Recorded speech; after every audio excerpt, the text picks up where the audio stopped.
Good evening. So what we're going to do today is we're going to go over number one, certain key concepts in paper four, which is alternative to practical.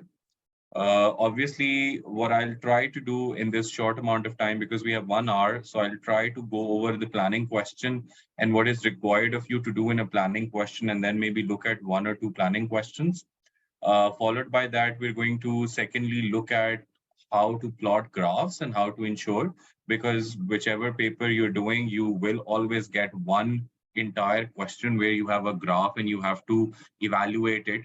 And other than that, very superficially, we're going to look at the majority.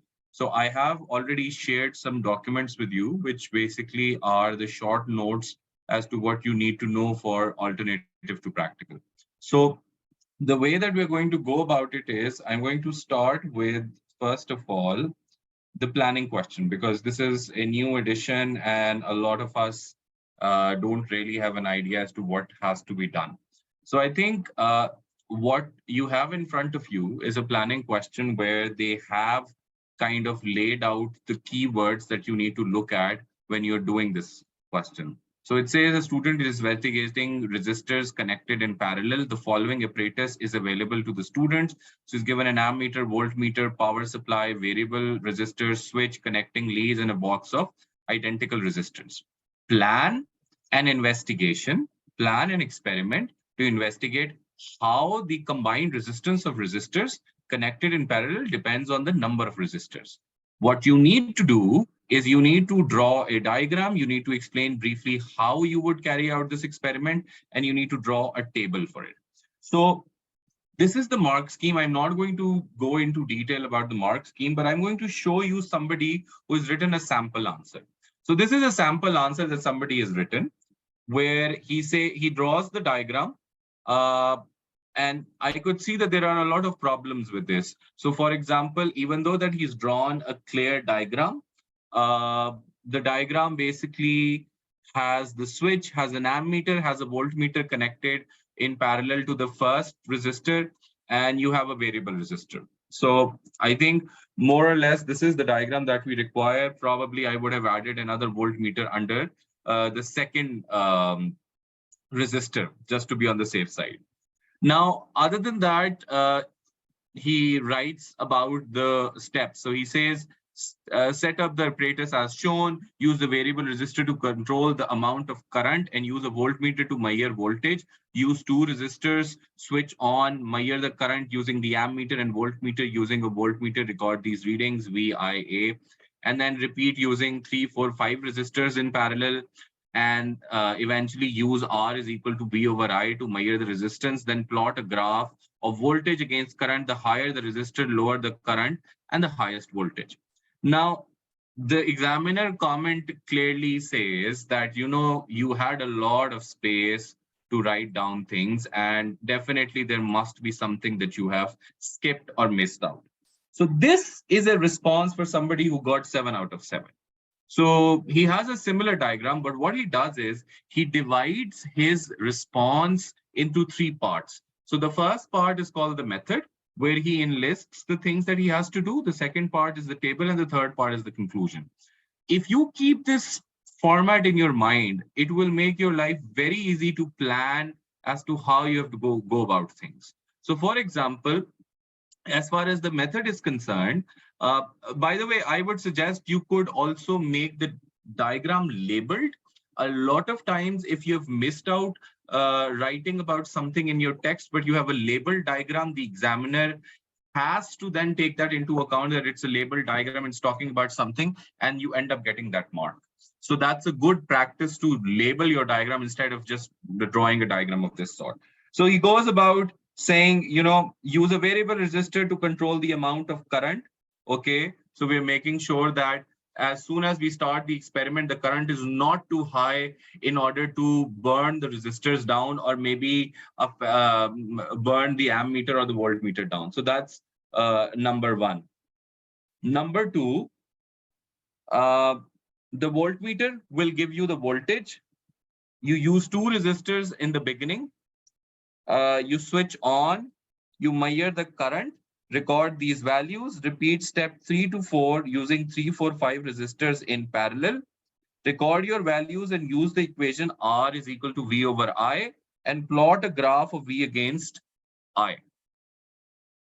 And so all of the things that he had written initially in the first response, you can write all of those things, but in a much better manner. So that is going to organize what you're writing.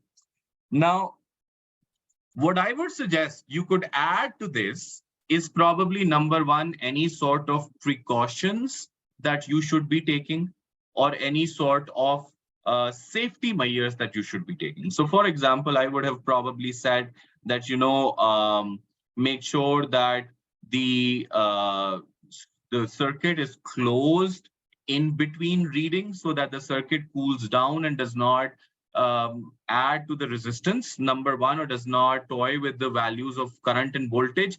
Number two, maybe I would have also written that, probably you should take at least 3 readings for every combination of resistors. So when you have 2 resistors, you should take multiple readings of I and V and average them out to get a reading. So those are 2 additional things that I would have written to ensure that, my answer is an A star answer. But here is something that the last person did not do. So you have to then make a table, and preferably I would also make a graph. So I would make a rough graph of V against I.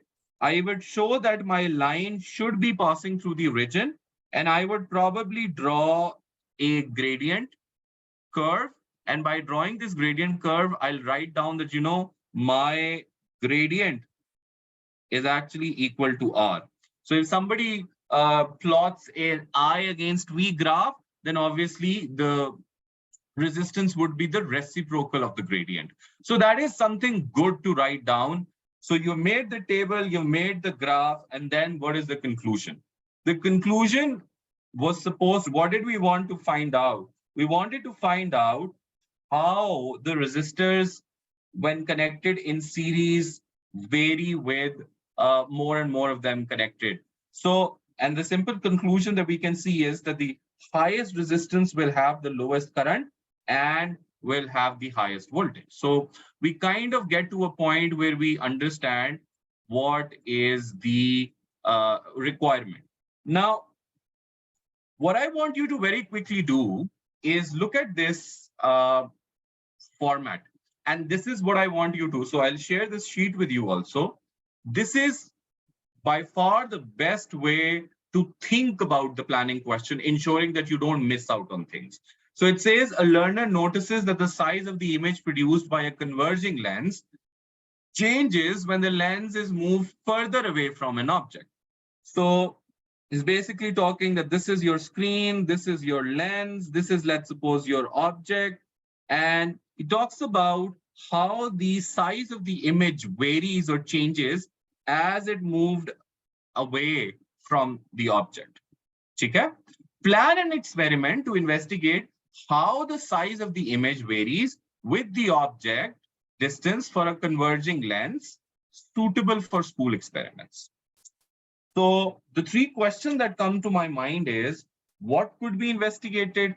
How could this be measured? Include the type of variable and data involved, and what apparatus should be used. I am going to give everybody 2 minutes. Think about this. Think what you need to put down for this answer, and then I'm going to discuss the answer with everyone on this sheet. So just very quickly brainstorm and think about what are the things that you need to do in this case.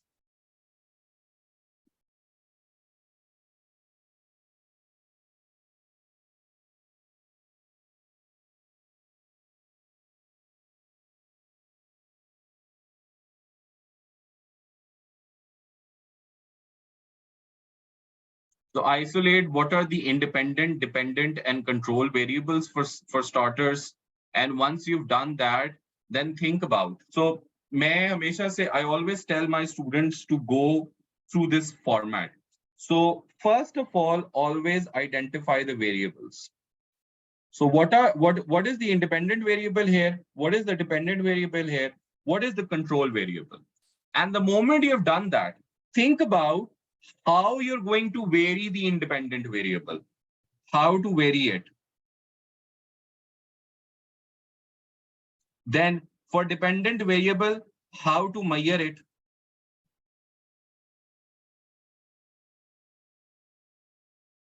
And then for control variable, how to keep it constant.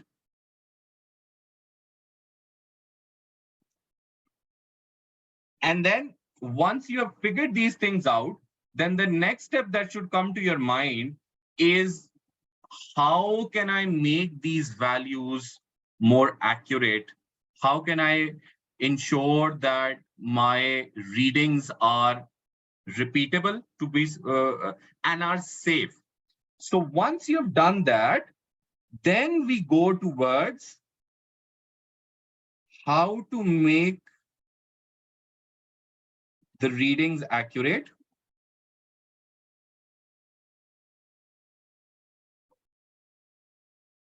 and how to be cautious or precautions क्या लेनी है. और then आखिर में तो I've already told you, you make the table. Once you make the table, you show acha, what is going to be the x, what is going to be the y, and how you're going to use that graph to find out the relationship or the thing that you're studying. So this is more or less all the things that you need to know. So first of all, the diagram needs to have a lens. It needs to have an illuminated object. It needs to have a screen in a suitable position. So if I were to draw this, this is my screen. This is my holder that has the lens. And let's suppose this is my illuminated object. Let's suppose this is a shining bulb.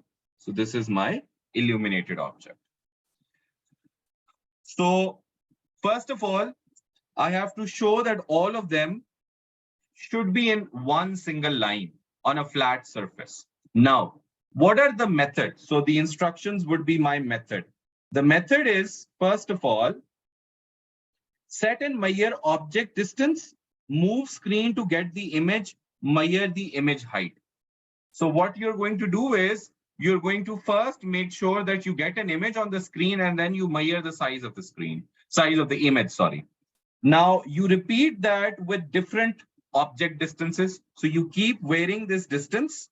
You can move it here, you can move it here, and you keep varying it, and then you get different images of different sizes. And when you get those images of different sizes, you can simply, measure them and get an idea कि ये बड़ा है या कम हो रहा है.